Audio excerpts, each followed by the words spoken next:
Keith Crawford, thank you for taking the time to meet with me today. Congratulations on being Associate Spotlight for March. Oh, thank you all very much. I really appreciate it. And I'm actually kind of looking forward to the conversation. Yeah, these are always fun. You get to learn and uncover so much about people that really it's what brings Edafio the culture that we have. It really provides and enhances what we do. And I think it brings us closer together as a team. Tell me a little bit about who Keith Crawford is and what you do at Edafio.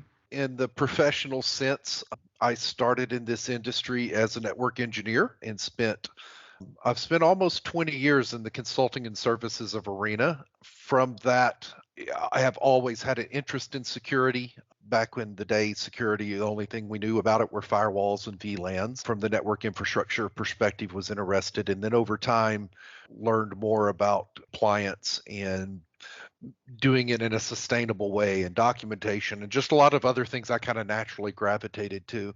Was blessed to get to move into security full time and move into Edafio. I've been with Edafio about 3 years now, and it's been a really fun, wild ride in the course of these 3 years, but I'm really thankful to be here. And what things have you seen since you've started the evolution of your position with the company? What are some things that you've seen change and evolve within the technology industry?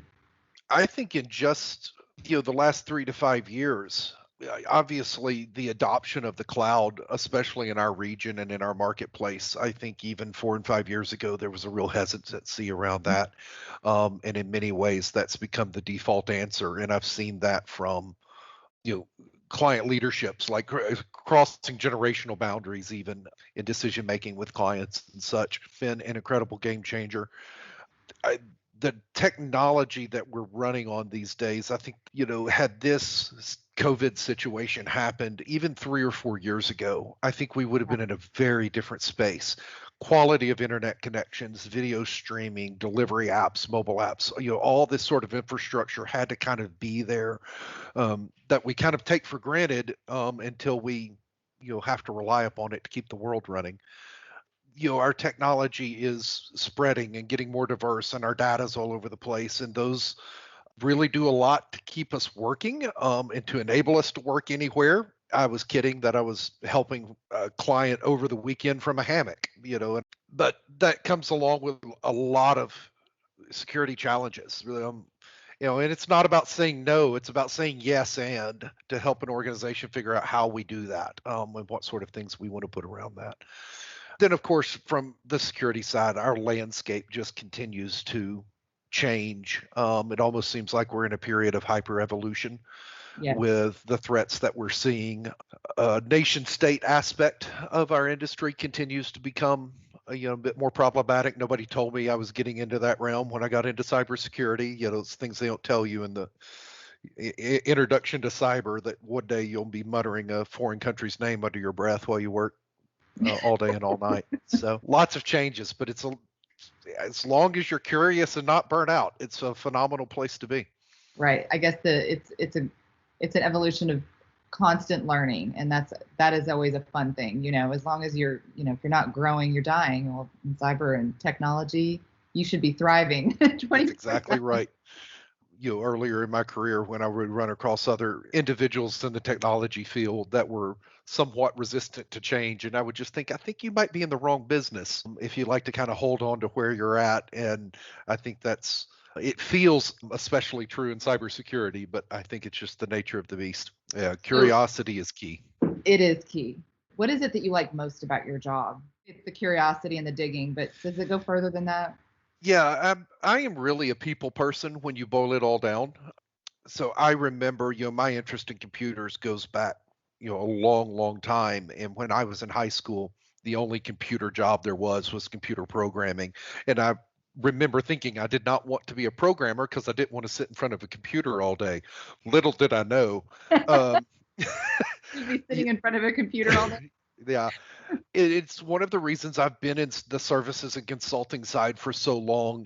One, it's the curiosity factor, but I love helping organizations. I love, companies are just another name for people, right? Those are, Yeah. People with livelihoods providing services to the public, right? It's just people, especially in a cybersecurity role, helping organizations understand that this is, yes, this is serious, this is significant, but there's opportunity here. You can become a better company do taking some of these practices around security and compliance seriously, whether it's change management, documentation, and I mean, those sort of things are core elements to any organization. And as we begin to use security and compliance as ways to lean into that, you can really help an organization be better and thrive through this.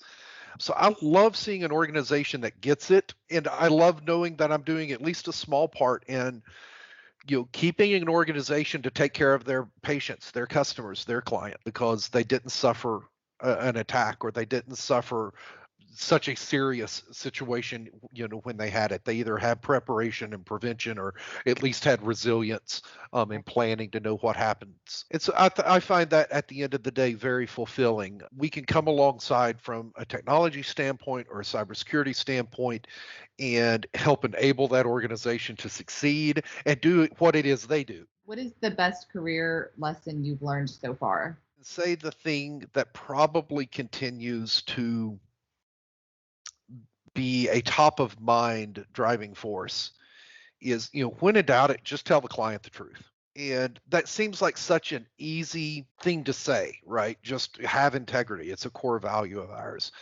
At the end of the day, just tell them the truth. People are people.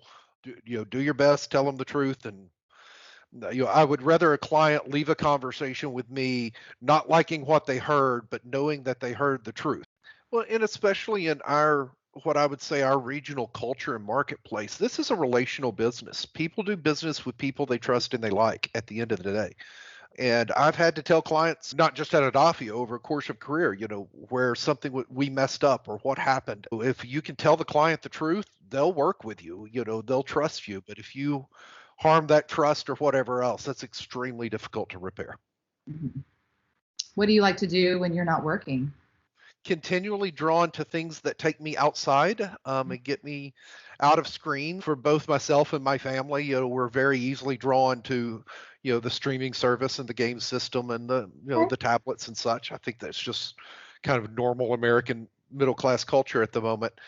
I love to go kayaking. I've been big into kayaking for about 6 or 7 years now. Don't do it as often as I like, but I really enjoy being outside. And kayaking can be a both mindful activity and a mindless activity to an extent. Depending on the water.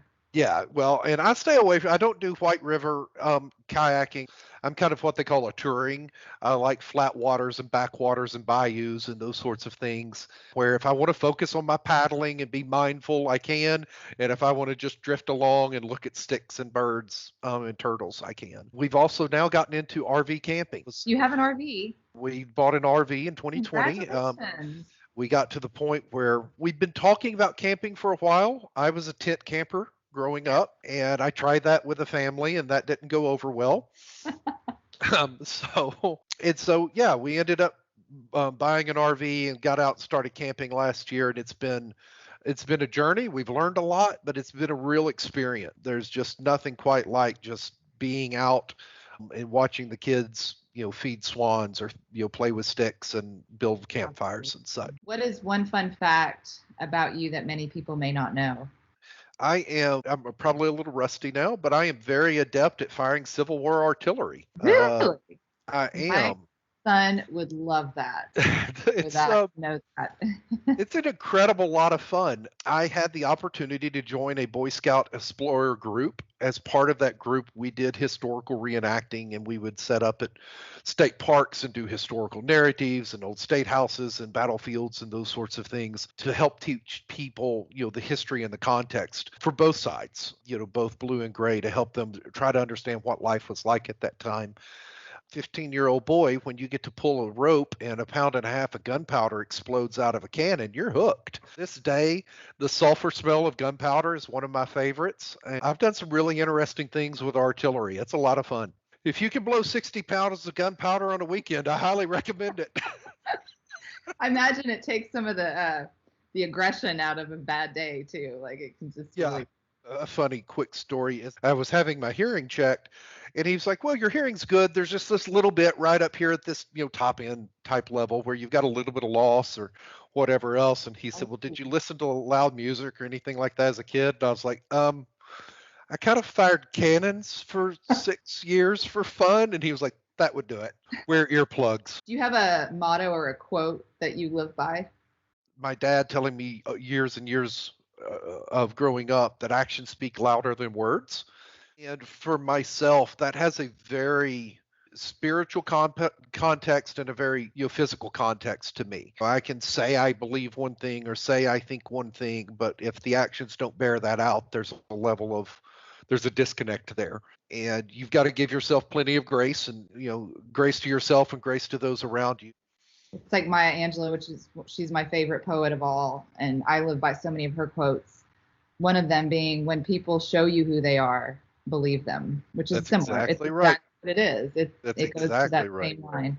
Who or what made you smile? I would say within the last week. Is there anything that really stood out to you in the world of Edafio, or a client, or anything, I guess? So this past Saturday, I made a comment to a colleague that I later shared with the team that through some recent events, in the cybersecurity world and the amount of response and communication and collaboration, the phrase I used Saturday and have used since then and stand by it is I've never been prouder of a team than the team I get to be a part of right now in my professional career, both from the expertise in collaboration, but just the help and trust in the midst of that environment. So really just exceptional execution over the past couple of weeks. And I had a moment to kind of pause and think about how incredibly, proud and glad I am to get to be a part of it right now. That makes me smile. Yeah. It's easy for us, and especially the security team, and it's probably true with everyone, but we're always focused on how that could have gone better and what we need to be doing, and to pause and realize how many organizations we took care of in a truly exceptional manner, in an exceptional as in variance from the norm manner, and did so in timely, thorough, leading the pack, if you will, is just, there's incredible satisfaction we took care of our clients that way. So the last question I have, and then I will let you get back to your duties, is everybody at Edafio has a story, and if you would just share a little insight into what yours is. So as I said, I've been in the services and consulting world for quite some time in this market, and I was aware of the growth of Edafio. I didn't know much about the organization, but I kind of knew where they had been and kind of where they were, and was interested on any organization on that sort of rocket ride of growth is kind of a magnet. I had a trusted colleague in the cybersecurity world give me a very strong reference for his interactions with the team, and in turn recommended me to the organization. What probably really cemented it for me was getting to meet with Amy and then getting to meet with Kenny. That passion is infectious, and that's a passion to, yes, do things well and to take care of clients, but that idea of, hey, we're just getting started here. We're going somewhere with this was, very appealing to me. And the values and the engagement of that I saw throughout the organization in the interview processes and such. For those that are starting out in their career, or even maybe younger than not realizing what they want to do, what would you say, what would be some advice you would give them pursuing a degree or a career in technology and cybersecurity? This is going to be a bit broad advice, but it's really, really good advice that I stole from someone, from a mentor of mine. Options are a form of success. So choose paths that give you more options and not less. And that has played out in my life, that if I go back and look at a kind of 5 years, did I think I would be sitting in this seat 5 years ago? No, I didn't. And that same is true if I go back, the 5-year period before that. Did I think I was going to be in that seat? No, I didn't. So a lot of times we don't see the on-ramps and the off-ramps ahead of us. We just have to be in a spot that we are ready to take advantage of that opportunity if it comes our way. And it's kind of like a high school senior that's looking at options of trade schools or college or service, it may not change your choice, but having more options is better. When you can put yourself in a position, whether with a company or with education, that you can see this has the potential to give more options, it certainly doesn't need to be the only factor, but that needs to be a factor in that matrix. I think this broadens my horizons, and at some point, that's going to probably show you an off ramp to a seat that you don't see yet. But you've got to be on that path in order for that off ramp to come your way. So looking for optionality in your choices and broadening those horizons, I think, is a really great path to finding something that you really enjoy. I think very few people know what they want to do at 18 years old or 20 years old. And you've got to get started somewhere and go somewhere, and you'll kind of figure it out as you go. I really appreciate your time and loved getting to hang out. Oh, well, thank you. I appreciate you letting me do this, Melissa. All right. Well, you have a great rest of your day, weekend. I'll talk to you soon. Okay. Bye-bye.